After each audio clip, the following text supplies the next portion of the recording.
Tous les ans, à chaque mercato, un club est annoncé sur tous les gros dossiers. Manchester United, dès qu'un joueur de classe mondiale est annoncé sur le départ, les Red Devils sont toujours présentés comme intéressés. Par exemple, même si tout porte à croire que Mbappé va quitter le PSG pour le Real Madrid, il y a eu des rumeurs qui l'envoient tout de même à Old Trafford.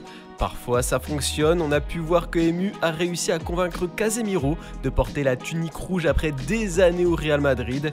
Et cette année, la star du mercato des Mancuniens, l'homme qui fait les gros titres tous les jours, c'est Harry Kane. C'était sans compter sur la volonté de la famille Glazer de vendre le club, ce qui va mettre encore plus le flou sur ce mercato. Bref, tous les ans, les dirigeants d'United nous promettent monts et merveilles, et derrière ces mercatos Disney, c'est du placo et du papier mâché. Tous les ans, ça galère pour recruter, et ça va être encore le cas cette année, et on va voir tout ça ensemble. Manchester United est une machine à fric. Comme beaucoup de clubs en première ligue, les dirigeants ont décidé au début des années 2000 de faire des Red Devils une marque, un produit qui peut se vendre à l'international, et ce fut un choix payant puisque maintenant c'est l'une des écuries européennes les plus suivies dans le monde. Où ils ont fait un carton, c'est en Asie, il suffit de regarder la foule à Old Trafford tous les ans, et tout ça a permis de bien remplir les caisses, de recruter avec de gros arguments financiers. Déjà à l'époque, MU tapait fort sur le marché en dépensant 43 millions d'euros pour Veron en 2002 ou 46 millions pour Ferdinand en 2003, un record pour un défenseur il y a 20 ans, et le club va continuer son ascension sous les ordres de Sir Alex Ferguson.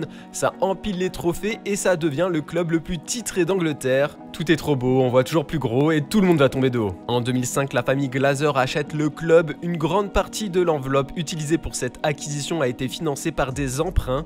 Cela va entraîner une dette importante pour le club et ça va forcément avoir un impact sur ses finances. Sauf qu'au lieu d'avoir une politique d'austérité, un peu à l'image de ce que fait le Barça en ce moment, eh bien les Glazers vont continuer à investir massivement dans le club, surtout sur le mercato. Et où trouvent-ils cet argent? Chez les banques, avec des emprunts.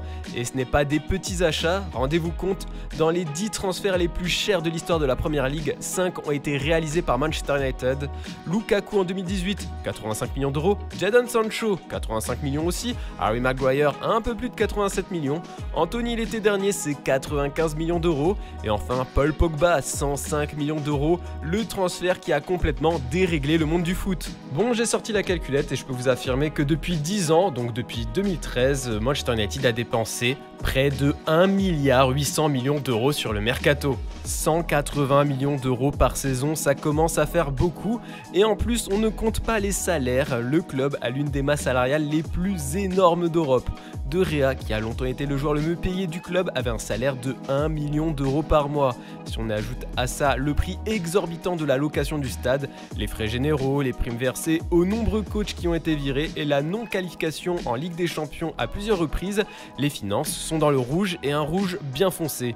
Le club a également été touché par la pandémie de Covid-19 qui a entraîné la suspension des matchs et la perte de revenus liés aux billetteries et aux partenariats commerciaux. Faire revenir Cristiano Ronaldo et la mauvaise gestion des départs de Gunnar Solskjaer puis Ralf Rangnick ont aussi coûté des sommes vertigineuses aux Red Devils qui ont dû faire des emprunts avec des intérêts extrêmes. Dans son rapport financier annuel dévoilé en mars 2023, Manchester United a annoncé une perte et une dette nette en très forte progression. Et maintenant, les Glazers doivent rembourser une dette d'1 milliard d'euros, ce qui résume bien la situation catastrophique. Pourtant, Manchester United continue d'aligner les gros chèques pour recruter. Cet été, le club a déjà déboursé 65 millions d'euros pour Mason Mount et bientôt 50 millions d'euros pour André Onana. Et la priorité maintenant, c'est de recruter Harry Kane. Mais avec quel argent? Eric Ten Hag avait une enveloppe mercato de 140 millions d'euros pour cet été. Pas sûr que les 30 millions restants vont suffire pour convaincre Tottenham de vendre sa méga star.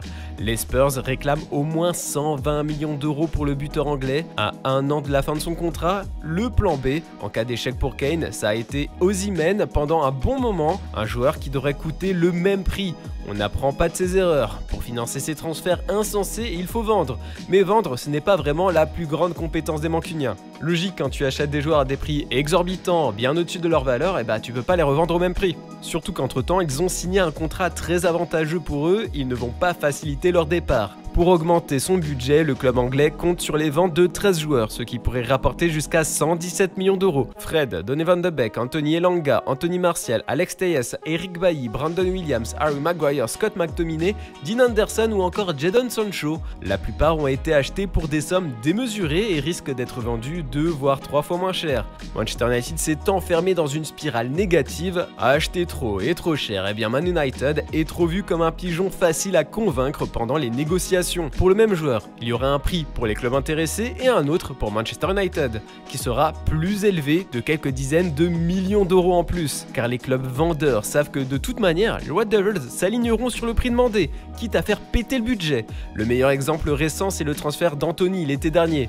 L'Ajax n'a fait qu'augmenter les enchères pour l'attaquant brésilien et ainsi le vendre à prix d'or. À 50 millions vous acceptez, eh bien on va dire 75 millions d'euros du coup, c'est toujours bon pour vous. Eh bien on va passer à 95 millions d'euros plus des bonus. C'est vraiment comme ça que ça s'est passé, il faut apprendre à dire non. Manchester United s'est créé seul cette image de club qui achète sans regarder vraiment le prix pendant des années et en paie maintenant le prix. Si Erik ten Hag a maintenant une petite enveloppe pour recruter, c'est à cause de toutes les erreurs passées. Maintenant, il y a aussi une volonté de moins recruter pour sauver les finances. Des pistes low cost ont été étudiées, ce qui est nouveau pour Emu. À la place de Kane, Manchester United pense à Rasmus Højlund ou Mohamed Kudus.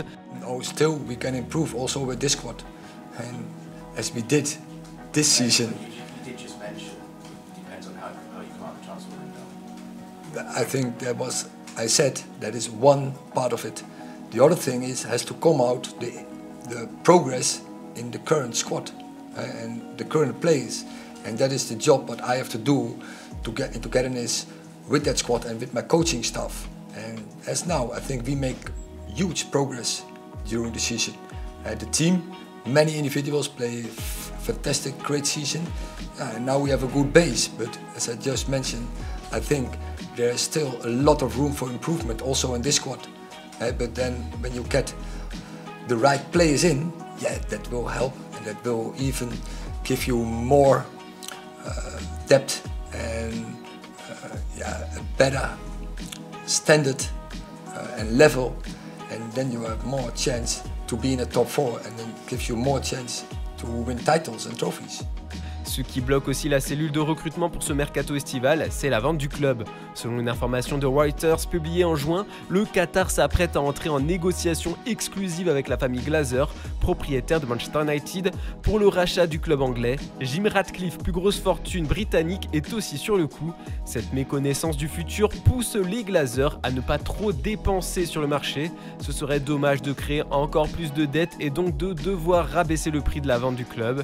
Une mauvaise gestion économique fait tâche. Joueurs, entraîneurs, personnel, supporters, tout le monde nage dans l'inconnu du côté de Manchester United. Mais ne vous inquiétez pas, les Red Devils vont continuer à être fidèles à leurs valeurs en continuant à dépenser à foison sur le mercato et en se plaçant sur tous les dossiers. Et surtout, si vous ne voulez pas rater les prochaines infos mercato, n'oubliez pas de vous abonner et liker cette vidéo. Bonne journée à toutes et à tous.